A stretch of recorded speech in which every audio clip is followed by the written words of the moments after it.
참 좋은 안식일입니다. 안식일을 기억하셔 성전을 취하신 여러분 모두를 주님의 이름으로 환영합니다. 특별히 오늘 저희 교회를 찾아주신 귀한 우리 손님 또 가족이 있어서 잠깐 환영하는 시간을 갖도록 하겠습니다. 우리 정다희 집사님과 우리 딸 하율이 오늘 저희 교회를 처음 방문해 주셨는데요, 부평 산청로로 이사를 오셨네요. 수원국제교회를 다니시는데 1월에 이사를 오셨다고 합니다. 우리 저녁에 함께 예배를 드리게 돼서 얼마나 반가운지 모르겠습니다. 여러분 큰 박수로 좀 환영해 주시면 감사하겠습니다. 우리 하율이도 환영합니다. 네, 그리고 무엇보다 반가운 우리의 가족이 있습니다. 우리 지은영 청년, 우리 지은영 청년이 언제 올까 제가 많이 기다리고 또 보고 싶었는데 박민수 장로님의 소개로 밀양교회 출신인데 이번 주 월요일에 이곳으로 이사를 왔습니다. 용현동 쪽으로 이사를 왔고 그곳에 직장을 다니게 되었고 안성월 장로님께 이렇게 연락이 되어서 그때 제가 또 카톡으로 또 전화로 이렇게 인사를 했고 어제 첫 출근을 하고 많이 바쁘고 힘들 텐데 오늘 이렇게 또 안식일에 발걸음을 교회로 옮겨주셨습니다. 여러분 너무 반갑죠? 여러분 우리 지은영 청년 여러분 큰 박수로 좀 환영해 주시면 감사하겠습니다. 진심으로 환영하고 아무쪼록 이 교회를 통하여 믿음이 성장하고 또 마음의 평안과 또 위로를 받는 그런 곳이 될 수 있기를 간절히 소망합니다. 20분 동안 이렇게 찬양을 함께 부르면서 제 마음에 얼마나 큰 은혜가 됐는지 모릅니다. 여러분 그렇지 않습니까? 제 마음이 뜨거워지고 마음이 큰 또 위로를 받은 것 같습니다. 이렇게 찬양에 놀라운 은혜와 능력이 있음에 감사를 드리고 또 이렇게 앞에 잘 준비된 찬양팀이 매 예배 시간마다 봉사해 주시는 것 진심으로 감사를 드립니다. 우리 손승기 집사님이 이분이 교회 나온 지 1년이 안 된 분이 맞나라는 생각이 제가 문득문득 들어요. 얼마나 모든 것들을 스포츠처럼 흡수하면서 잘 적응하고 헌신하고 봉사하는지 정말로 그 모습을 볼 때마다 감동적입니다. 진심으로 감사를 드립니다. 무엇보다 우리 박순덕 집사님 또 수술하신 후에 이렇게 조금씩 나아진 모습으로 교회에 오시는 것 진심으로 환영하고 감사를 드립니다. 이나경 성도님 아직 몸이 완전히 좀 회복되지 않았으니까 여러분도 이나경 성도님을 위해서도 늘 기도해 주시고 관심 가져주시기를 부탁드리겠습니다. 우리 옆사람과 뜨겁게 사랑과 소망을 담아서 오늘도 인사하고 시작할까요? 옆사람 손잡고 안아주시면서 하늘까지 함께 갑시다 인사해 주시면 감사하겠습니다.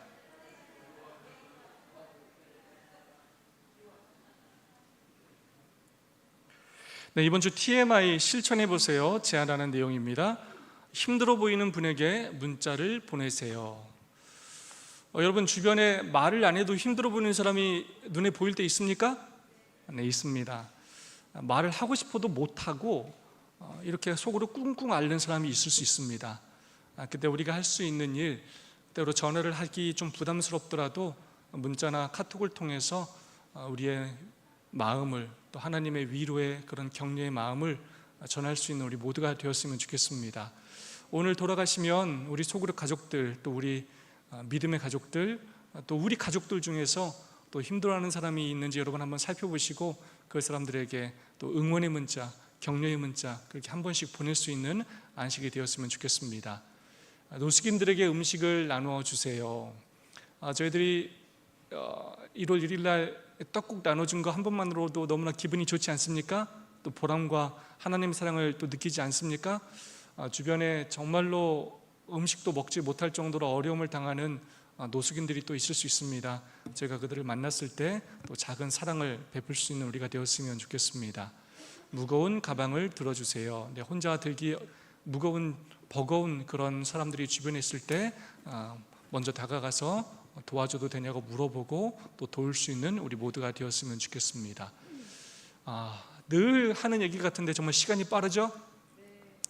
2024년 시작한 게 엊그제 같은데 또 한 달이 지나고 2월이 시작되었습니다.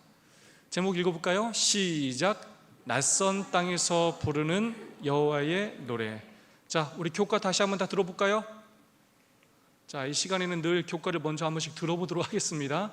여러분 교과를 꼭 구입하시고 개인적으로 날마다 묵상하시고 아침마다 멘토와 또 나누시고 그렇게 공부를 해오신 상황에서 이 시간이 복습하는 시간이 될 수 있도록 그렇게 협조해 주시기를 부탁드리겠습니다. 낯선 땅에서 부르는 여호와의 노래. 여러분, 낯선 땅 가보신 경험 있습니까? 네, 많겠죠? 네, 우리가 익숙한 곳에만 살다가 낯선 땅에 가면 기분이 좀 어떻습니까? 쓸쓸하기도 하고 두렵고 무섭기도 하죠. 운전을 하다가 초행길만 가도 그렇습니다. 내가 지금 맞게 온 건가? 이 길이 맞나? 길을 잃지는 않을까? 염려하고 두려워할 수밖에 없습니다. 낯선 땅, 이방 땅, 하나님의 임재가 느껴지지 않는 것처럼 보이는 그 땅에서 어떻게 여호와의 노래를 부를 수 있는지 오가를 통하여 함께 살펴보는 시간을 갖도록 하겠습니다. 시편 137편 4절의 말씀입니다. 우리가 이방 땅에서 어찌 여호와의 노래를 부를까? 우리가 이방 땅에서 어찌 여호와의 노래를 부를까? 교과 64페이지는 이렇게 말하고 있습니다. 시편은 죄와 악, 고통과 죽음이 가득한 불완전한 이 땅에서 기록되었다. 주님의 다스리심과 그의 의로운 법으로 운영되는 조화로운 창조 세계는 악에 의해 끊임없이 위협당한다. 죄가 세상을 차츰 더 타락시키면서 이 땅은 하나님의 백성에게 점점 더 낯선 이방 땅으로 변하고 있다. 이런 현실은 시편 기자를 괴롭게 한다. 어떻게 이방 땅에서 믿음의 삶을 살 수 있는가? 시편에 기록된 이 아름다운 시들은 평안한 때만 기록된 시들이 아닙니다. 때로는 고통 중에, 절망 중에, 과연 이 땅에 하나님이 계신지, 하나님은 살아 계신지, 이방 땅에서 하나님의 임재를 느끼지 못하는 그런 고통 가운데서 기록한 시들도 많이 있다는 것입니다. 이 세상이 점점 죄로 물들고 악이 번창하면서 우리는 하나님이 통치하시는 이 세상에 살아가면서도 과연 이 땅을 하나님께서 통치하시는가? 라는 의문과 고민이 들 때가 있다는 것입니다. 하나님을 믿는 백성들에게 이 땅이 점점 낯선 땅으로 그렇게 변해가고 있다는 것입니다. 이런 현실을 시편 기자는 괴로워하고 있고 이렇게 질문하고 있습니다. 어떻게 이방 땅에서 믿음의 삶을 살 수 있는가? 이런 믿음으로 사는 게 때로 힘들다고 느껴질 때가 있죠? 네, 있습니다. 직장 생활할 때, 또 믿지 않는 가족들과 갈등이 생길 때, 또 나의 신앙을 지키는 일로 손해를 봐야 할 때, 하나님을 신실히 믿는다고 하는데 기도응답이 되지 않는 것 같고 하나님이 나를 돌봐주시다는 그런 확신이 들지 않을 때, 하나님께서 침묵하시는 것처럼 느껴질 때, 그런 낯선 이방 땅에서 살아가는 것처럼 느껴질 때 어떻게 우리는 믿음의 삶을 살 수 있을까요? 64페이지 말씀입니다. 주님이 계시지 않는 것 같거나 주님이 계시는데도 악이 번성하는 것처럼 보이는 것은 곤란한 경험이다. 우리도 그렇게 느낄 때가 종종 있지 않은가? 우리가 우리의 짧은 생애 속에서 느끼는 그런 고민과 또 아픔을 우리만이 아니라 과거에 많은 믿음의 사람들도 겪어왔다는 것입니다. 특별히 시편을 기록했던 많은 그런 믿음의 사람들도 그런 경험을 했다는 것입니다. 이런 책이 있습니다. 그날 하나님은 어디 계셨는가? 소제목으로 세월호와 기독교 신앙의 과제. 이런 분들은 그런 고민을 했어요. 어떻게 그 많은 학생들이 그렇게 물속에서 죽어가는데 하나님은 그들을 돕지 않으셨는가? 과연 하나님은 살아계시는가? 하나님은 어디 계셨는가? 라고 이렇게 질문하고 있습니다. 우크라이나 전쟁뿐만 아니라 이스라엘과 이 하마스의 전쟁을 보면 정말로 많은 사람들이 허망하게 죽어가는 모습을 보죠. 특별히 민간인들이, 특별히 어린아이들이 너무나 고통스럽고 불쌍하게 죽는 경우들이 많이 있습니다. 수많은 유대인들이 피눈물을 흘리며 죽어가던 아우슈비츠 그 학살 수용소에선 피 맺힌 절규와 함께 외친 질문이 있었습니다. 바로 하나님은 과연 어디 계십니까? 이렇게 하나님을 믿는 백성들이 이 포로 생수에서 이렇게 비참하게 죽어나가는데, 하나님께 그렇게 간절히 기도하고 하나님께 매어 달리는데, 하나님은 지금 어디에 계십니까? 왜 이 아픔과 고통을 하나님은 외면하고 계십니까? 하는 질문이 있었습니다. 그런데 연합군이 이 수용소를 탈환하고 수용소의 이 벽을 검사하던 중에 뜻밖의 낡은 조각으로 쓰인 찬송가 가사를 보고 깜짝 놀랐다고 합니다. 그 낡은 조각에 어떤 찬양의 가사가 적혀 있었냐면, 그 크신 하나님의 사랑 말로 다 형용 못하네, 두루마리로 이 하나님의 사랑을 다 기록할 수 없다네, 바다를 먹물로 삼아도 하나님의 사랑을 기록할 수 없겠네. 이 놀라운 기록 앞에서 아연실색하며 바라보던 병사는 그 아래 조그맣게 써진 글자를 발견합니다. 거기서 뭐라고 써 있었냐면, 하나님은 여기에 계십니다. 그 고통 가운데서 많은 사람들이 하나님은 어디 계십니까? 라고 울부짖지만, 그 중에 어떤 사람은 그곳에서도 아무 도움이 없는 것처럼 느껴지는 그 낯선 이방 땅에서도 하나님이 여기에 계시다라고 고백했다는 것입니다. 어쩌면 우리가 살아가면서 똑같이 경험할 일일 수도 있겠습니다. 일일 소지 살펴보도록 하겠습니다. 악이 득세하는 날에 시편 74편 18절로 20절의 말씀입니다. 여호와여, 이것을 기억하소서. 원수가 주를 비방하며 오매한 백성이 주의 이름을 능욕하였나이다.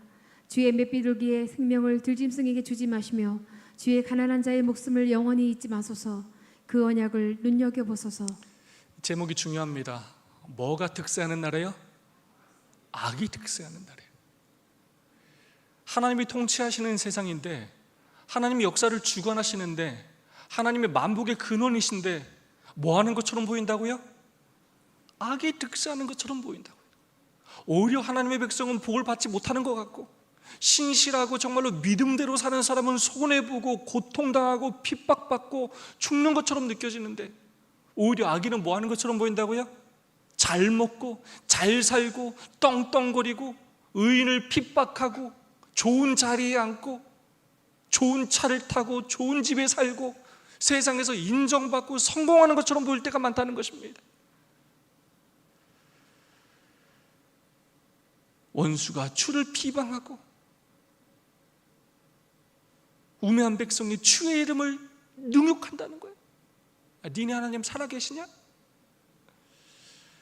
주의 맷비둘기의 생명을 들짐승에게 주시마시며, 이 맷비둘기는 가장 가난한 이들이 드렸던 희생제물입니다. 새 중에서 가장 연약하고 작은 새예요. 바로 이스라엘 백성을 상징합니다. 들짐승에게 주지 마시며, 이 들짐승은 바벨론을 의미합니다. 이스라엘 백성들이 결국 그들이 유다의 제약으로 그들이 어디에 포로로 잡혀갑니까? 바벨론의 포로로 잡혀가게 됩니다. 주의 가난한 자의 목숨을 영원히 잊지 마소서. 그 언약을 눈여겨 보소서. 우리의 삶에 정말로 악이 득세하는 것처럼 보이는 날들이 있을 수 있다는 것입니다. 하나님의 백성 유대가 바벨론의 포로로 끌려가고, 하나님의 백성들이 그렇게 포로로 억압당한 채 살아가는 그런 날이 있을 수 있다는 것입니다. 시편 90편 8절로 9절은 이렇게 말하고 있습니다. 우리 조상들의 죄악을 기억하지 마시고 주의 긍휼로 우리를 속히 영접하소서. 우리가 매우 가련하게 되었나이다. 우리 구원의 하나님이여, 주의 이름의 영광스러운 행사를 위하여 우리를 도우시며 주의 이름을 증거하기 위하여 우리를 건지시며 우리 죄를 사하소서. 아멘. 시편 79편은 그렇게 악인이 득세하는 것처럼 보이는 그때 하나님을 원망하거나 탄식하는 것으로 그치지 않고, 그가 무슨 일을 하느냐? 자기 자신을 돌아보는, 자신의 죄악에서 그 문제를 찾고 있습니다. 우리 조상들의 죄악을 기억하지 마시고 주의 긍휼로 우리를 속히 영접하소서. 우리를 건지시며 우리 죄를 사하소서. 시편의 저자는 악인의 형통함에 집중하지 않았고, 과연 내가 믿음 안에 바로 서 있는지 나의 죄를 돌아보는 그런 기회로 삼았다는 것입니다. 악인이 득세하고 악이 성공한 것처럼 보일 때, 그리고 하나님의 백성들이 핍박받고 손해를 당하는 것처럼 보일 때, 하나님의 임재가 전혀 느껴지지 않는 것처럼 보일 때 우리가 믿음이 약해지고 또 넘어질 수 있지만, 우리가 그러한 때일수록 이 시편의 기자처럼 우리의 죄를 돌아보고 우리의 죄를 회개하고 하나님의 은혜를 간구하는 우리 모두가 되었으면 좋겠습니다. 하나님께 은혜를 간구하며 하나님께서 여전히 우리를 돌봐주시고 선하신 길로 인도할 수 있도록 그렇게 하나님께 매어 달리는 우리가 되었으면 좋겠습니다. 그래야 그런 고난과 시련까지도 마침내 우리의 삶에 축복이 될 수 있는 것입니다. 교훈의 말씀입니다. 이스라엘의 환난은 단순한 위기가 아니라 주님의 언약과 그 이름의 불명예를 가져왔다. 우리의 잘못이 사명과 증거에 어떤 영향을 주는지 기억해야 한다. 아멘. 월소주입니다. 죽음의 문턱에서, 시편 41편 3절로 4절 말씀입니다.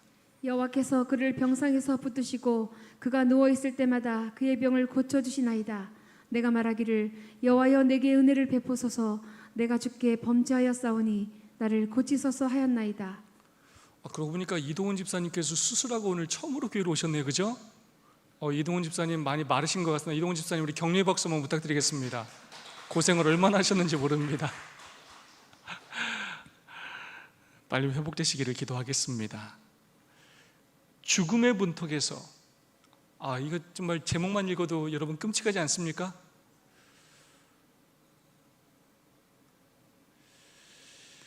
우리 모두가 그런 경험은 하지 않았지만, 때로 정말로 병원에 갔는데, 몸이 아파서 병원에 갔는데 진짜 갑자기 암이라는 진단을 받거나 3개월밖에 못 삽니다라는 그런 시한부 판정을 받거나, 갑작스러운 사고를 통하여 정말로 불구가 되거나, 죽음의 문턱에 이렇게 걸쳐 있는 느낌을 받을 때가 우리의 삶에 있을 수 있습니다. 그럴 때 어떻게 해야 하느냐는 것입니다. 여호와께서 그의 병상을 붙드시고 그가 누워있을 때마다 그의 병을 고쳐 주시나이다. 내가 말하기를 여호와여 내게 은혜를 베푸소서. 내가 주께 범죄하였사오니 나를 고치소서 하였나이다. 아멘. 이 시편 41편에서 이 시편의 기자는 죽음의 문턱에서 하나님의 은혜를 간구하였고, 그리고 뭘 이야기하느냐? 자신의 죄를 고백하고 있습니다. 먼저 나 좀 살려달라고, 내 질병을 고쳐달라고 하나님께 구한 것이 아니라 나의 죄를 용서해달라고 간구하고 있다는 것입니다. 치유를 구한 것이 아니라 용서를 먼저 구하고 있습니다. 때로 우리 삶의 죽음의 문턱에 넘어진 것처럼 우리의 삶에 위급하고 정말로 절망적인 그런 느낌이 드는 순간이 있을지 모르겠습니다.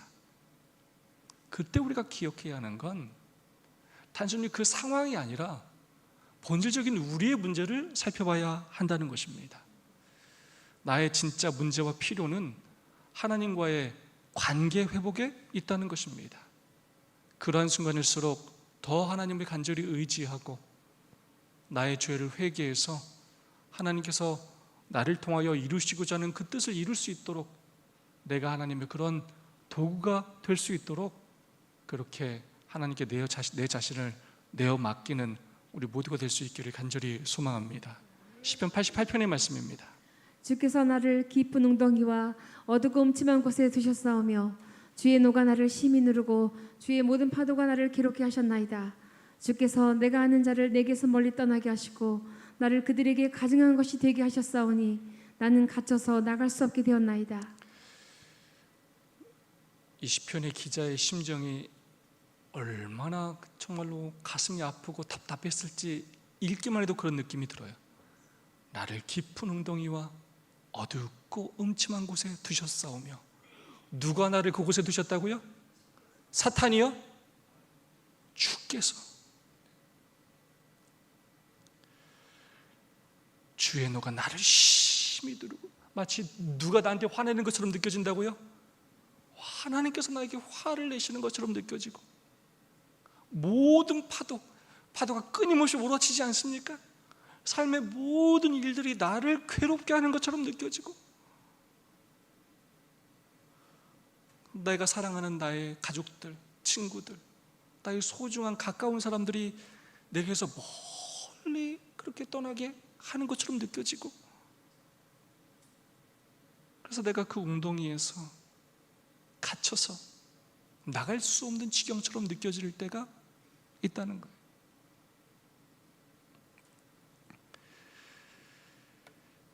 여러분, 크리스마스 날 작년에 참 안타까운 사고가 있었습니다.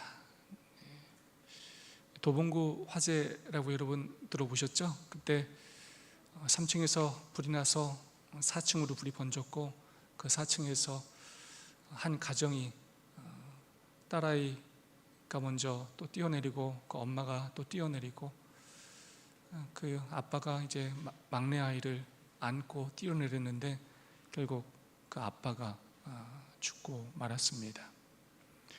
네, 여러분 아시는 것처럼 그때 죽었던 이 아버지가 약사였고 우리 재림교인이에요. 그것도 우리 서정원 앞에 출신의 별행복교회를 다니는 아주 성실한 신실한 성도였고, 목사님 사위예요. 목사님 가정에서 또 이런 일이 일어나서 정말 너무나 속상하고 가슴이 아프고 그랬습니다. 왜 하나님께서 구해주지 않으셨을까? 다른 방법으로 왜 하나님께서 도와주지 않으셨을까? 정말 여러분, 유가족들의 마음은 어떻겠습니까? 여전히 그 아내와 또 딸들도 고통 중에 있고 수술을 또 받아야 되고,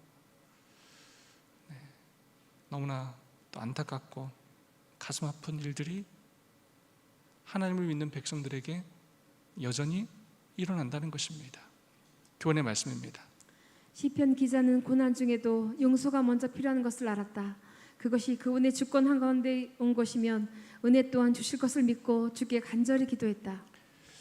이런 일을 통해서 깨닫는 것 한 가지는 뭐냐면, 정말 우리가 하나님께 구할 수 있는 건 은혜밖에 없다는 거예요.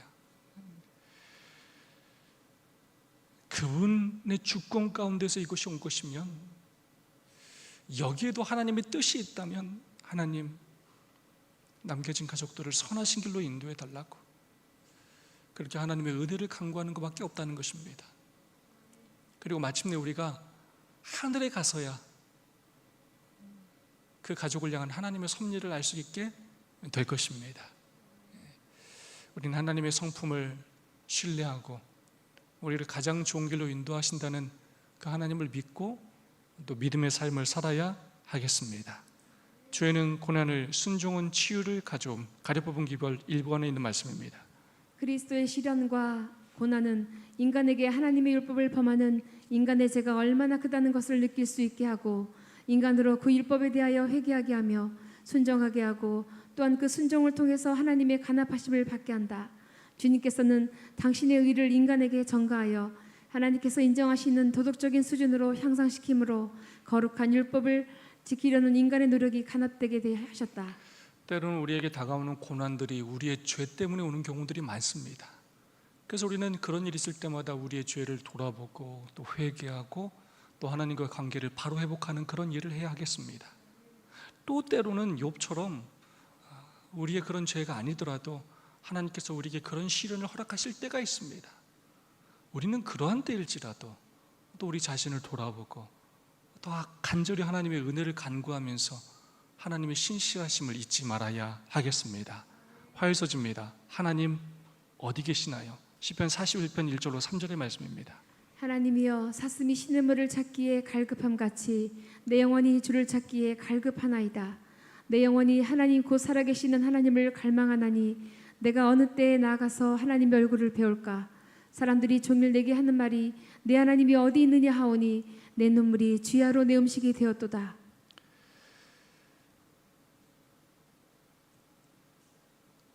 내가 어느 때에 나아가서 하나님의 얼굴을 배울까? 하나님을 갈망하나니.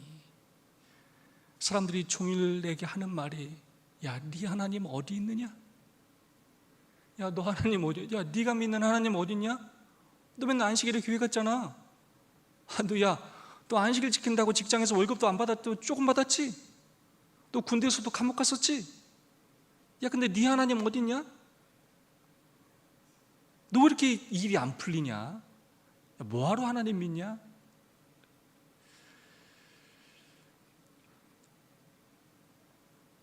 우리가 주변 사람들로부터 너의 하나님은 살아계시냐라는 이런 질문을 받을 때가 있다는 것입니다.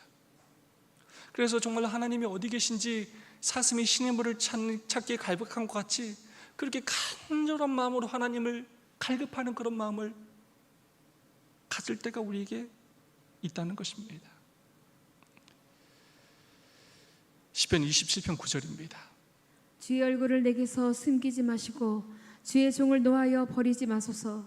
주는 나의 도움이 되셨나이다. 나의 구원의 하나님이시여 나를 버리지 마시고 떠나지 마소서.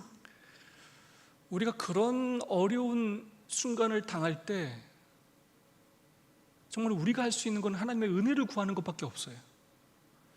왜 하나님께서 나에게, 우리 가족에게, 때로 우리 교회에 이런 아픔과 어려운 일을 허락하시는지 우리는 그 뜻을 다 알 수가 없어요.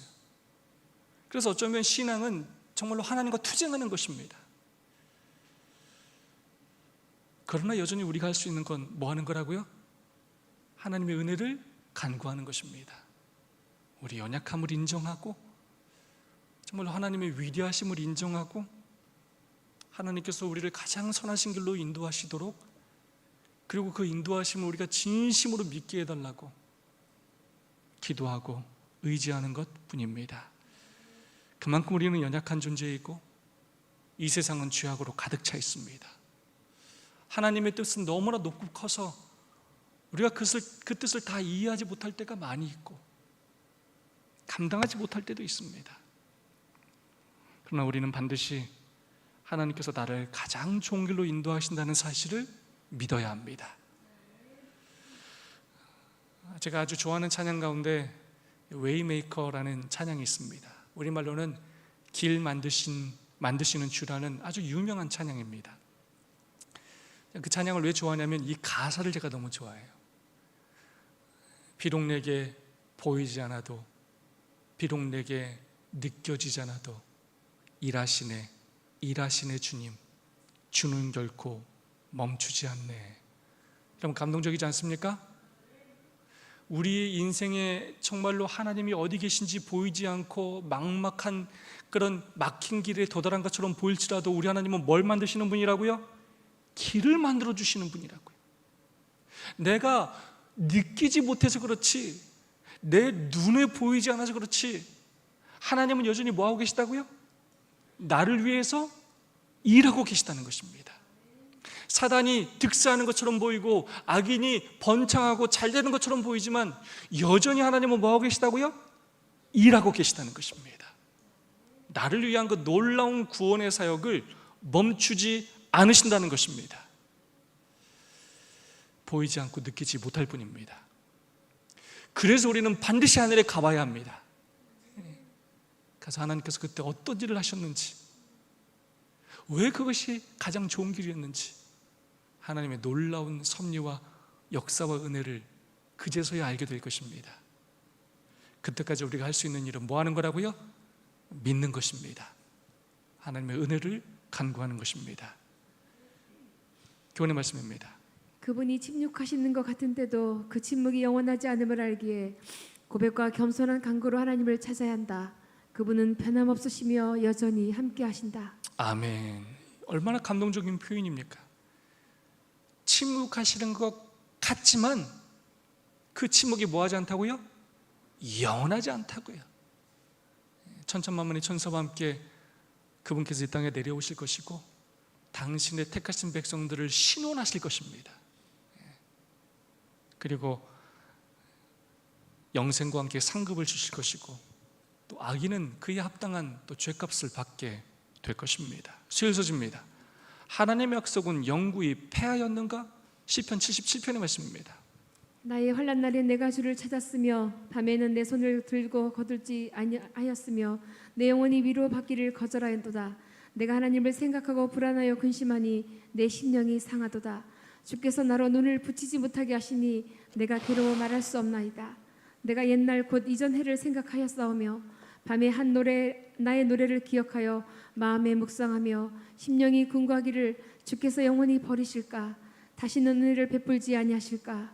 그 인자심이 길이 다였는가? 그 허락을 영구히 폐하셨는가? 하나님이 은혜 베푸심을 잊으셨는가? 노하심으로 그 긍휼을 막으셨는가 하였나이다. 아유, 읽기만 해도 가슴이 답답하죠? 네. 내가 하나님을 생각하고 불안하여 근심하니 내 심령이 상하도다. 이 하나님 생각하면 기뻐해야 되는데 생각하면 뭐하다고요? 불안하고 근심이 되고 심령이 상하다는 거. 내가 하나님을 뭐 했는데? 난 하나님을 믿었는데 그 믿었던 하나님이 나를 도와주는 것 같아? 안 도와주는 것 같아요? 안 도와주는 것 같아. 난 내가 할 일을 다 했어. 나는 아주 순종했고 최선을 다했고 남들보다 더 열심히 살았고 그렇게 하나님께 간구하고 기도하고 매달려도 아무런 도움이 없는 것처럼 느껴지고 그래서 하나님을 생각할 때마다 오히려 그 믿었던 하나님 때문에 내 마음이 더 상하고 불안하고 근심되는 일이 있을 수 있다는 것입니다. 우리 하나님이 나를 버리신 것일까? 나에게 은혜를 베풀지 아니하실까? 하나님의 인자하심이 끝났나? 하나님께서 약속을 폐하셨나? 이런 고민과 아픔과 슬픔이 밀려올 때가 있을 수 있다는 것입니다. 그런데 시편의 이 기자는 10절에서 다른 고백을 합니다. 또 내가 말하기를 이는 나의 잘못이라 지존자의 오른손의 해 곧 여호와의 일들을 기억하며 주께서 옛적에 행하신 기한 일을 기억하리이다. 네, 그가 그렇게 하나님의 임재가 느껴지지 않고 아무런 도움도 받지 못한다고 느껴지는 그 순간 하나님을 생각하면 마음이 괴롭고 아프고 끔찍하게 느껴졌던 그 순간 그가 결국 누구를 다시 돌아보게 되었다고요? 나의 잘못을 돌아보게 되었다는 것입니다. 내 죄를 돌아보게 되었고 그리고 여호와께서 나를 위하여 행하신 기이한 일들을 기억하게 되었다는 것입니다. 과거에 나를 위하여 행하신 일을 기억함으로 하나님이 신실하신 분이시고 여전히 나를 돕는 분이심을 다시금 깨닫게 되었다는 것입니다. 저는 이 엘렌 지 화이트 자서전에 있는 말씀을 너무나 좋아합니다. 오늘 우리가 서 있는 여기까지 전진한 모든 발자국을 따라 여행해 온 우리의 과거의 역사를 돌이켜 볼 때 나는 하나님을 찬양하라고 말할 수 있다. 나는 하나님께서 이루신 것을 보면서 놀라움과 인도자로서의 그리스도에 대한 신뢰로 가득 찬다. 우리는 주님의 과거, 우리의 역사에서 우리를 인도하신 방법과 그분의 가르침을 잊는 것 외에는 미래에 대하여 두려울 것이 전혀 없다. 만일 우리가 우리의 신뢰를 주님께 둔다면 우리는 지금 강한 백성이다. 발자국 하면 여러분 무슨 이야기가 생각납니까? 모래 위에 발자국 생각 혹시 나지 않으십니까? 나를 도우시는 하나님이 없었다고 생각했는데 이렇게 뒤를 돌아보니까 결국 그 발자국 속에서 누구를 느끼게 돼요? 하나님께서 나와 함께 하셨구나. 나를 업고 오셨구나. 나를 도와주셨구나. 결국은 알게 된다는 것입니다.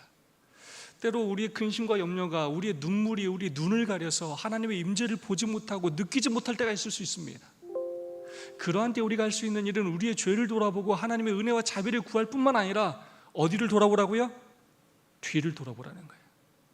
우리 인생길을 인도하신 하나님을 돌아보라는 것입니다. 우리는 주님이 과거 우리의 역사에서 우리를 인도하신 그 방법과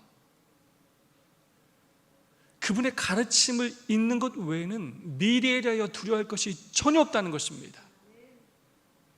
하나님께서 우리를 인도하시었기에 오늘 우리가 이곳에 있는 것입니다. 그 인도하신 그 발자국과 섭리를 하나하나 살펴보고 그분의 능력과 사랑을 우리가 다시금 확인하기만 한다면 현재의 하나님의 임재를 느끼지 못하는 것처럼 느끼는 그러한 순간일지라도 전혀 두려워할 것이 없다는 것입니다. 우리 하나님은 신실하신 하나님이시고 언약을 지키시는 하나님이시고 나의 인생길을 가장 좋은 길로 인도하시는 하나님이시기 때문입니다. 교훈의 말씀입니다. 지난 은혜의 경험과 오늘 고난의 차이가 기록이 하지만 하나님은 변하지 않았다. 상황은 그대로지만 그가 신실하심을 알기에 여전히 그분을 신뢰할 수 있다. 아멘. 상황은 그대로이지만 우리의 시선만 바꾼다면 하나님의 신실함을 발견하게 될 것이고 하나님께서 우리의 마음을 변화시키시고 마침내는 그 상황 자체를 또한 변화시켜 주실 것입니다. 2월 1일 목요일 악인들이 개가를 부르는 날에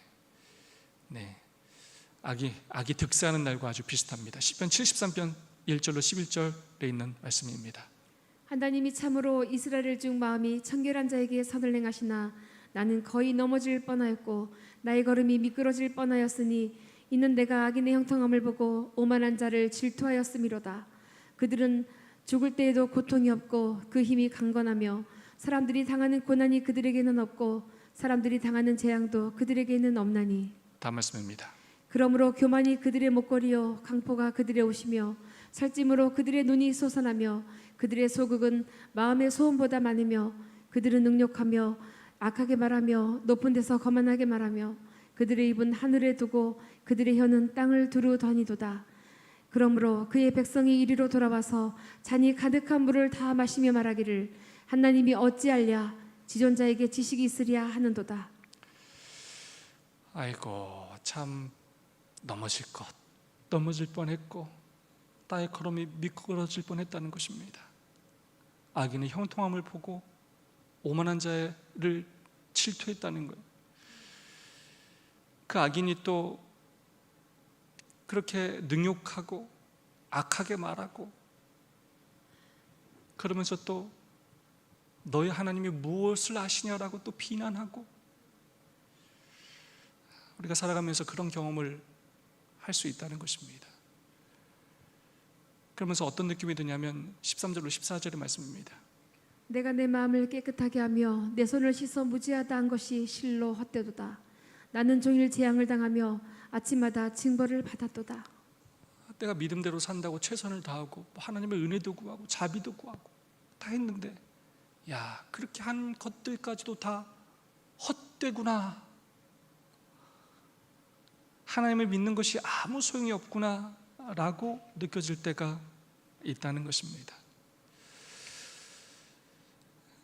근데 그 다음이 반전입니다. 73장 16절로 17절의 말씀입니다. 내가 어쩌면 이를 할까 하여 생각한즉 내가 심히 곤란하더니 하나님의 성소에 들어갈 때야 저희의 결국을 내가 깨달았나이다. 아멘. 야, 내 믿음이 헛거구나. 나는 열심히 살았는데 이 모양이고 저 악인들은 저렇게 잘 먹고 잘 살고 득세하고 그랬는데 결국 어디에 들어왔을 때요? 하나님의 성소에 들어갔을 때 저희 결국을 내가 깨달았나이다. 성소는 하나님이 계신 보좌가 있고 그 보좌는 심판의 장소를 의미합니다. 또 속죄의 장소이기도 합니다.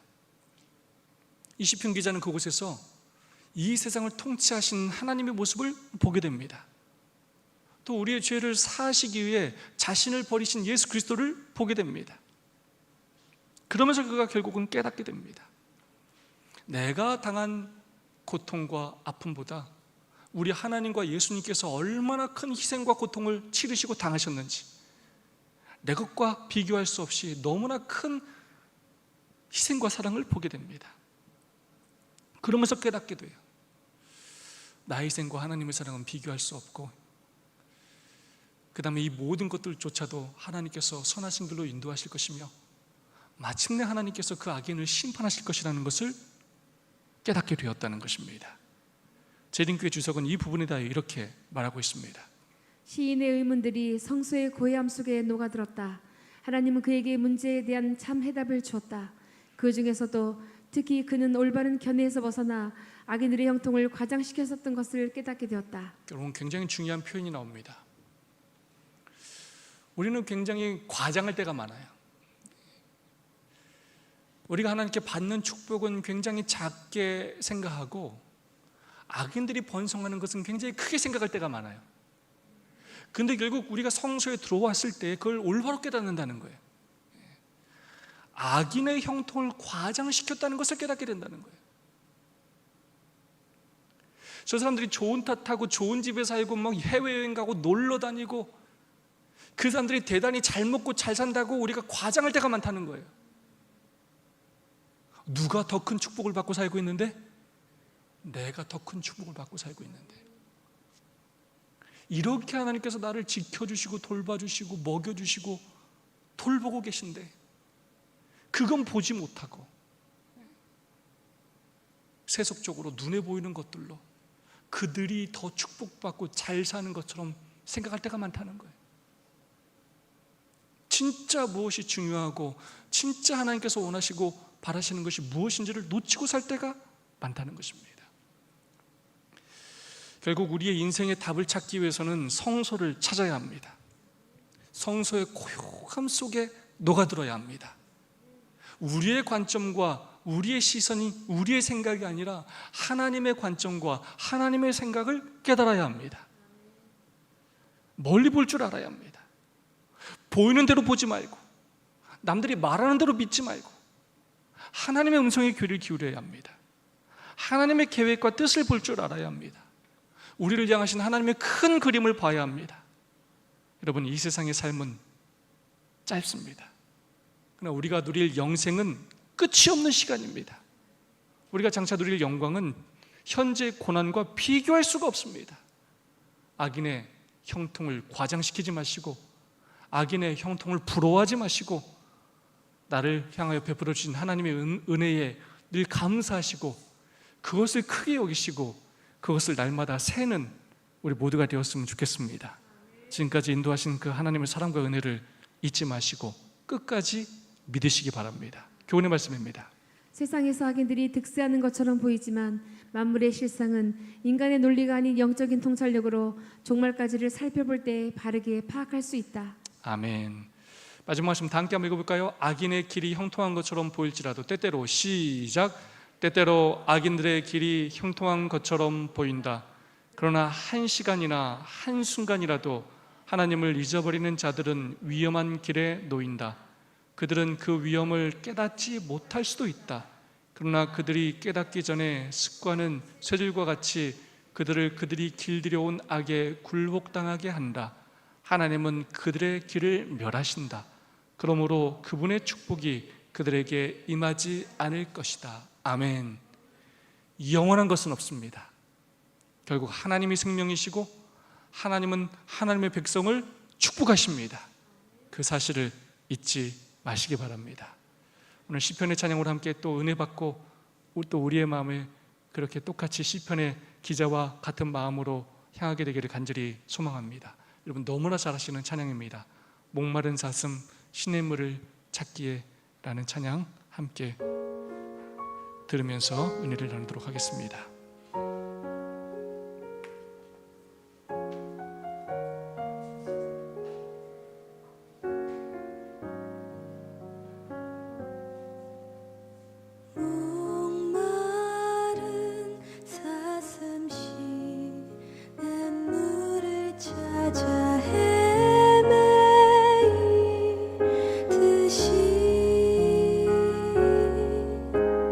내 영혼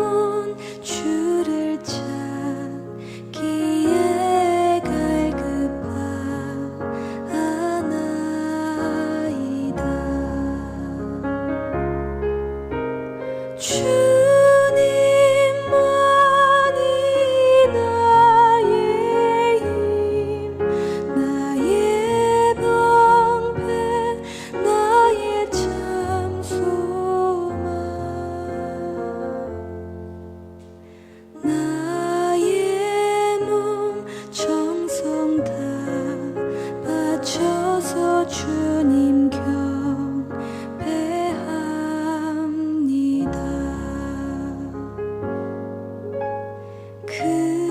금보다 귀한 나의 주님, 내게 만족 주신 주,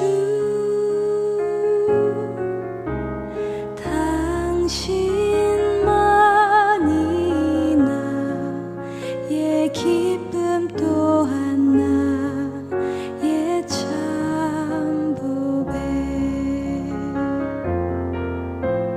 주님만이 나의 힘, 나의 방패, 나의 참 소망, 나의 몸 정성 다 바쳐서 주님 경배합니다.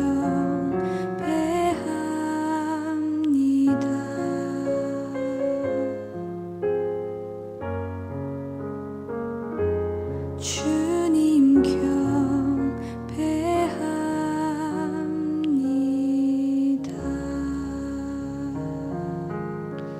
아멘. 그런 갈급함으로 하나님의 은혜를 간구하는 우리 모두가 되었으면 좋겠습니다. 우리 두 분, 세 분씩 짝을 지으시고 오늘 받은 은혜와 결심을 나누겠습니다. 특별히 나의 삶에 하나님이 침묵하시는 것처럼 보였을 때가 언제였는지, 그때 내가 어떻게 반응했는지, 그리고 앞으로 그런 순간을 만난다면 어떻게 행동하실 것인지 서로 받은 은혜와 결심을 나눠주시면 감사하겠습니다. 우리 지은영 청년하고도 좀 함께 해주시고, 뒤에 우리 정다희 집사님하고 또 함께 나눠주시면 감사하겠습니다. 남경 집사님 우리 뒤에 같이 가시면 좋겠고, 저희 집사람하고 우리 안성호 장로님,